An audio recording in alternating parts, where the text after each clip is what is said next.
সূরা লাহাব। বিসমিল্লাহির রহমানির রহিম। রহমান রহিম আল্লাহ তাআলার নামে। তাব্বাত ইয়াদা আবি লাহাবিন ওয়া তাব। ইসলাম বিরোধিতার কারণে আবু লাহাবের দুনিয়া আখেরাতে দুটো হাতই ধ্বংস হয়ে যাক, ধ্বংস হয়ে যাক সে নিজেও। মা আগনা আনহু মালুহু ওয়া মা কাসাব।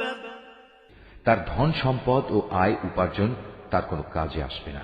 সায়াসলা নারান যাতা লাহাবিন ওয়া ইমরাআতুহু হাম্মালাতাল হাতাব। বরং তা অতি সত্বর জ্বলন্ত অগ্নিকুণ্ডে নিক্ষিপ্ত হবে, সে নিজেও সেই আগুনের লেলিহান শিখায় নিমজ্জিত হবে। তার সাথে থাকবে জ্বালানি কাঠের বোঝা বহনকারী তার স্ত্রীও। ফি জিদিহা হাবলুম মিন মাসাদ। অবস্থা দেখে মনে হবে তার গলায় যেন খেজুর পাতার পাকানো শক্ত কোনো রশি জড়িয়ে আছে।